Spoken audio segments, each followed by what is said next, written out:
وہ سہیلی بار بار اس کے پاس آ کر الزام لگاتی ہے اور روتی ہے کہ آپ میرے لیے وقت نہیں دیتے، تو کیا میں ظلم کرتی ہوں؟ تو آپ بالکل ظلم نہیں کرتے. اس سہیلی کو نصیحت کیجیے، اس لیے کہ ابھی اس کا یہ حال ہے تو میں ڈر رہا ہوں اگر وہ غیر شادی شدہ ہے تو بعد میں اس کا ہسبینڈ تو مر جائے گا بیچارہ.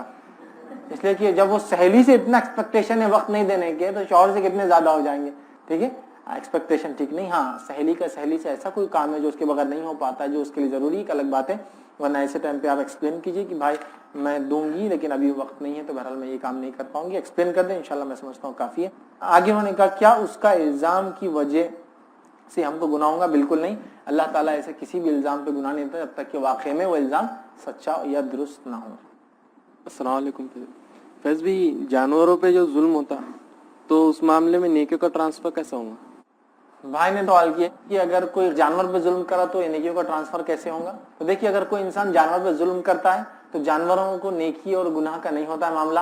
جنت اور جہنم کے ان کے فیصلے نہیں ہے، تو لہٰذا جانوروں کو نیکیاں تو نہیں دی جائیں گی، لیکن ہاں جانوروں پہ کیے گئے ظلم کی وجہ سے اس کے گناہ میں اضافہ کر دیا جائے گا. جانوروں کو نیکیاں نہیں، لیکن اس کے کیے گئے ظلم کی وجہ سے ان کے گناہ میں اضافہ ہو جائے گا انسان کے. جی کسی نے ایک سوال کیا ہے، ایک ٹیچر کی سلیکشن کے وقت دین میں سے 2 ہی پیریڈز دی ہوئی ہے، 12ویں دن میں 2 ہی پیریڈ کی بات ہوئی، لیکن بعد میں مینجمنٹ والوں نے اور زیادہ پیریڈ اور دوسرا سبجیکٹ بھی دے دیا پڑھانے. اس صورت میں وہ ٹیچر بچوں کو صرف فارمیلٹی پوری کرنے پڑھائے، اس میں بچوں کا اس سبجیکٹ کے متعلق سے حق مکمل نہیں ہوتا، اس میں بچوں کا نقصان ہو رہا ہے. اس میں کس کو معافی مانگنا اور کس کی غلطی ہے؟ تو اس میں غلطی ٹیچر کی ہے. ٹیچر سے جب وعدہ ہوا تھا کہ اس کو 2 لیکچر دیے جائیں گے اور اس کے بعد مینجمنٹ نے اس کو بڑھا دیا، ٹیچر کا مینجمنٹ کو کہے کہ میں نہیں لے سکتا، اگر وہ لے رہا ہے تو پھر اس کو حق ادا کرنا پڑے گا. سمپل ہے. وہ کیوں حق ادا نہیں کر رہا؟ کہ 2 کی بات ہوئی تھی. اور کیوں لے رہا؟ کہ پھر وہ نکال دیں گے. تو مطلب آپ کی غلطی ہے نا، آپ نکلنے کے ڈر سے غلط کام کر رہے ہیں. لہٰذا ٹیچر کا کام ہے مینجمنٹ سکھائے. آپ نے مجھے 2 لیکچر سکھایا تھا، اگر آپ 3-4 بولیں گے تو سر مجھ سے وہ نہیں ہو پائیں گے، یا تو پھر میری سیلری آپ انکریز کیجئے. لیکن میں سمجھتا ہوں اگر وہ بوجھ نہیں ہے تو آپ اس کو بھی پڑھائیے نا. دیکھیے میرا تو رول کیا ہے معلوم، میں یہ بولتا ہوں سب کو اپنے پوٹینشیل کا سب سے ہائیسٹ دیجئے. یہ مت سوچیے کہ آپ کو سیلری کیا ملتی ہے. بہت سے لوگ کیسا رہتا، کوائن باکس کیسا معاملہ رہتا. کوائن باکس کیسا رہتا، اندر گرا پہلے تھا نا پی سی او ڈبوں میں رہتا تھا، کوائن گرا 180 سیکنڈ تک رہتا تھا، پھر وہ کڑک بل کے نکل جاتا تھا اور آپ کی کال کٹ ہو جاتی. ویسے مت بنیے، آپ اپنے پوٹینشیل کا ہائیسٹ دیجئے، پھر دیکھیے اللہ تعالیٰ آپ کو وہاں پہنچاتا ہے جہاں جو آپ کا مقام ہے.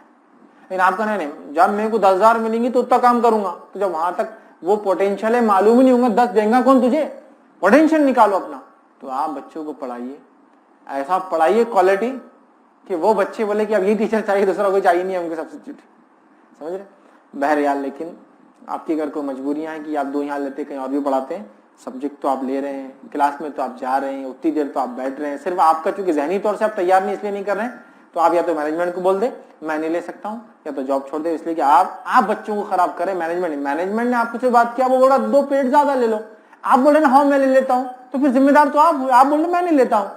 آپ لے رہے ہیں پھر جا رہے ہیں کہ بچوں کیسے خراب ہوں، غلطی آپ کی. تو لہٰذا آپ سیدھا بول دیں مینجمنٹ کو، انشاءاللہ یہ زیادہ بہتر ہوگا. اور میں تو یہ کہوں گا آپ اچھے سے پڑھائیے ان کو تاکہ بچے آپ کو ریکمنڈیشن دے اور آپ کے اطراف والا آپ کا پوٹینشیل پہچانے. ہو سکتا ہے یہ آپ کو آگے فیوچر میں بہت زیادہ فائدے مند ثابت ہو. میں نے دیکھا ہوں کچھ ٹیچرس کو بہت کم تنخواہ پہ ایک پیریڈ بولا گیا 10 لینے لگائے گئے، انہوں نے کیا اور آج وہ بڑے بڑے مقامات پر بیٹھے، اس لیے کہ ان کا پوٹینشیل نکھرتا گیا. وہ اور اچھے سے اچھا جو ہے پڑھاتے گئے اور نئے نئے سبجیکٹ میں مہارت حاصل کی، نیو چیپٹرس کو اور اچھے سے ٹیچنگ میتھڈز انہوں نے ڈیولپ کیے اور آج مشہور ٹیچر بن چکے ہیں. لہٰذا آپ کے لیے یہ بھی آپشن ہے، یا پھر آپ سیدھے کہہ دیں میں نہیں لے پاؤں گا، لیکن بچوں کا کیریئر آپ خراب نہ کریں. السلام علیکم. میں یہ پوچھنا چاہتا اکثر کیا ہوتا ہے کہ فجر کی اپنے فرض نمازیں بہت زیادہ قضا ہو جاتی کسی کی یا چھوٹ جاتی کسی وجہ سے، تو ایسا ہوتا ہے کہ سنت موقدہ اور اس کے علاوہ جو سنتیں ہوتی ہے تو سنت موقدہ ایک بار ادا کی جاتی ہے، اس کے علاوہ ہم لوگ اس کی جگہوں پہ سنت جو دوسری سنتیں ہوتی ہے اس کی جگہوں پہ ہم فرض نماز قضا نمازیں پڑھ سکتے ہیں جو ہماری لائف میں چھوٹ گئی. جی. اور ایک اور سوال ہے میرا، عورت جو ہے تو ایک دم کولی فصلی سے بنی ہوتی ہے، اس کو زیادہ موڑے تو ٹوٹ جاتی ہے، یہ ایک مسئلہ پوچھنا ہے. بھائی نے ایک سوال کیا کہ ان کی جو کچھ نمازیں فرض جو قضا ہو جاتی ہے یا لوگوں کی جو فرض نمازیں قضا ہو جاتی ہے تو جب موقعہ وغیرہ سنن ہم پڑھتے ہیں تو کیا اس کے بدلے وہ قضا پڑے زندگی کی؟ تو دیکھیے قضا نمازوں کے معاملے میں کچھ مسائل ہم کو سمجھنا پڑیں گے. پہلا، جو نماز چھوٹ جاتی ہے اس کی قضا ہوتی، جو چھوڑ دی جاتی ہے اس کی قضا نہیں ہوتی. یہ مسئلہ پہلے سمجھ لیجیے. مطلب کیا ہے؟ مطلب یہ، میں سو رہا تھا اور عصر کا ٹائم نکل گیا تو یہ نماز چھوٹ گئی تو اس کی قضا ہو جائیں گی. میں ٹرین میں سفر کر رہا تھا اور وقت پتہ ہی نہیں چلا تو یہ نماز چھوٹ گئی، اس کی قضا ہو جاتی ہے. ٹھیک، میں یہاں بیٹھا ہوں، اذان ہو رہی ہے، اس کے بعد بڑا جان دو دیکھیں گے اب مغرب آ گئی تو کیا اس عصر کی قضا ہے؟ نہیں، یہ نماز ختم ہو گئی، آپ نے جان بوجھ کے چھوڑ دیا. اس کو بولتے ہیں نماز فوت ہو جانا، ختم ہو گئی. تو جو چھوٹ جاتی ہے اس کی قضا ہے، جو چھوڑ دی جاتی ہے اس کی قضا نہیں ہوتی. تو اگر زندگی میں 30 سال میں مجھے سمجھ آئی دین اور اسلام کی، اب میں پڑھ رہا ہوں اور 30 سال تک پتا تھا اسلام نماز فرض ہے، 5 وقت فرض ہے، اذانیں سنی سب کچھ کیا، پھر بھی نہیں پڑھا، تو ان نمازوں کی قضا نہیں ہوتی ہے. اس کے لیے صرف توبہ ہے، صرف سچی توبہ ہے، سخت توبہ ہے، شدید توبہ ہے، لیکن اس کی قضا نہیں ہے. تو جو چھوڑ دی گئی اس کی قضا نہیں، جو چھوٹ گئی اس کی قضا ہے. رول سمجھ میں آ گیا؟ تو اگر آپ کی چھوٹ گئی ہے تو آپ یاد کر لیجئے میں کل چھوڑ دیا، پرسوں چھوڑ دیا، ترسوں چھوڑ دیا، لیکن سالوں کی ہے تو توبہ ہے. کیونکہ معلوم تھا مسلمان ہے پھر بھی نہیں پڑھے تو توبہ ہے. جو چھوٹ گئی سمجھو حال میں چھوٹی، جب آپ نمازی بن گئے تھے ماشاءاللہ تو پھر اس کی قضا ہو جائیں گی. ٹھیک ہے، لیکن جو چھوڑ دی گئی اس کی نہیں ہوتی ہے، اس کے لیے صرف توبہ ہے. جب انسان اللہ سچی توبہ کرتا تو اللہ تعالیٰ انشاءاللہ اس کو معاف کریں گا اس کی توبہ. دوسرا سوال تھا بھائی کا کہ عورت جو ہے پسلی سے بنی ہے اور حدیث میں آتا ٹیڑھی پسلی سے بنی ہے، تو اگر تم زیادہ اس کو سیدھا کرو گے تو ٹوٹ جائیں گے، تو اس کا کیا مسئلہ ہے؟ تو دیکھیے حدیث کے اندر الفاظ ہے کہ اللہ رب العزت نے آدم علیہ السلام کی پسلی سے عورت کو پیدا کیا، اسی لیے عورت میں کجی ہوتی، تھوڑا سا ٹیڑھا پن ہوتا ہے. ان دا سینس اب عورتیں برا نہ ہونا، آپ فیس بک کو دیکھتے اوپر آگے ہم سننے آ رہے اور ایسا ہمارے بارے میں بول رہے ہیں. دس از نیچر. اللہ نے اس فطرت پہ مجھے اور آپ کو پیدا کیا، یہ ہمارا فطرت ہے، ہمارا نیچر ہے. اور ہر کسی کو اپنے نیچر پہ کنٹرول کرنا، اس پہ قابو رکھنا، اس پہ کنٹرول کرنا، اس کو دبانا، اس کا اجر ہے. انسانی فطرت میں ہے کہ وہ چاہتا ہے جیسے چاہوں ویسے جیوں، لیکن وہی تو اس کو اجر ملتا ہے کہ بولتا نہیں میرا رب جیسے چاہیں گا ویسے جیوں گا. دل بولتا ہے جھوٹ بول دو، دھوکہ دے دو، چوری کرو، زنا کرو، حرام حلال تمیز مت کرو، کھاؤ پیو اچھا رہو، لیکن شریعت بولتی مت کرو تو میں نہیں کرتا ہوں، اس کا اجر ہے. عورت کو اللہ نے ٹیڑھی پسلی سے بنایا، ان کا مزاج جلن اور حسد اور بات نہیں ماننا، نافرمانی کا ایک جذبہ، جو کسی بات کے خلاف بات نہیں سمجھنا ایک مزاج ہے. اس کے بعد بھی وہ عورت بولتی نہیں میں باپ کے ساتھ ہوں تو باپ کی بات سنوں گی اس لیے کہ وہ میرا ذمہ دار ہے، شوہر کے ساتھ نہیں میرا شوہر میرا ذمہ دار ہے، اس کی بات مجھ پہ ہوں گی، اسی کا تو اجر ملے گا. پھر ہم جس نیچر میں بنے وہ نیچر میں بہت ساری چیزیں ہیں جو برائی کی طرف لے جاتی ہیں، ہم کنٹرول کرتے ہیں. تو عورت کو اللہ نے ایک نیچر بنایا، وہ ٹیڑھی پسلی سے بنی ہے، تو ایک لمٹ ہے سیدھا کرنے کی. حدیث میں آتا تھا اگر تم زیادہ کرو گے تو توڑ بیٹھو گے، مطلب ان کے ساتھ جی نہیں سکو گے، طلاق ہو جائیں گی تمہاری. مطلب ہوتا ہے نا بہت سارے شوہر ایسا اٹھنا، ایسا بیٹھنا، ایسا کرنا، تھوڑی وہ چیزیں چھوڑنا پڑیں گی. لیکن ہم عورتیں نہ بولے پیسے بھی نہیں بہت اچھا بولے، اب جا کے شوہر کو بولنا ٹیڑھی پسلی سے بنی میں سیدھے ہو جاؤ تم. اب نہیں نہیں نہیں نہیں، بولنے کا مطلب یہ ہے اپنے آپ کو، نیچر ہے نا یہ نیچر کو کنٹرول کرنے کا اجر نا. خواہشات بری ہے لیکن ہم کنٹرول کر رہے ہیں. اسی طرح آپ کو لگ رہا نہیں ہے لیکن پھر بھی اسلام میں ہے کہ مرد خوام ہے تو چلو شوہر کی بات سن لو، اجر ملے گا اس کا. لیکن آپ ضد پہ اڑ جائیں گے تو پھر مسئلہ کہاں جاتا ہے ہم سب جانتے ہیں. لہٰذا زیادہ ان کو سیدھا کرنے کی کوشش نہ کرے، زیادہ ہر چیز میں پرفیکشن گین کرنے کی کوشش نہ کرے، زیادہ خاموخواہ کہ نہیں یہ کیوں نہیں رہا وہ کیوں نہ. تھوڑا سا لینینسی برتو، نرمی اختیار کرو ان کے ساتھ، اس لیے کہ ان کے نیچر میں تھوڑا سا اس طرح کا مزاج ہے. لہٰذا اس مزاج کو آپ محسوس بھی کر سکتے ہو. اور خود عورتیں بھی کوئی بولتی چاندوما میرا اسی ہے، ہسبینڈ نے بہت خطرناک بولے حسد کے بارے میں، لیکن میرے کو ابھی بھی حسد ہے باقی ختم نہیں ہو رہی. نیچر، یہ نیچر ہے، اس کو کنٹرول کرنا ہے، اس کو اپنے ماتحت کرنا ہے، پورا ختم نہیں ہوگا، گناہ ہم سے نہیں چھوٹیں گے، توبہ ہم کرتے رہیں گے ہمیشہ. لیکن ٹھیک ہے، تو لہٰذا اس کا معنی یہ ہے کہ بہت زیادہ وہ سیدھے نہیں ہو پائیں گے. لیکن یہ دلیل نہیں عورتوں کو لے کے دیکھو ہم سیدھے نہیں ہوں گے، تم کو جو کرنا کرو ہم ایسے ہی رہیں گے. نہیں، آپ کو اپنے آپ کو اپڈیٹ کرنا ہے. جہاں تک ہو سکتا ہے جب بات نہ سمجھے تو شوہر کی اطاعت کرنا ہے، اگر والد کے ساتھ ہے تو والد کی اطاعت کرنا ہے. گھر میں اگر آپ کا بیٹا ہے شوہر والد نہیں تو اس کی بات مانی، اس لیے کہ مرد خوام ہوتا ہے، اس کا مشورہ کم از کم لیجیے پھر اپنا ڈیسیژن لیجیے. تو اس بات کو سمجھے. تو ہر آدمی اپنے اگر نیچر کو، اس کی کمزوریوں کو سمجھتے ہوئے تو یہ ایک آدمی کی خصوصیت ہے.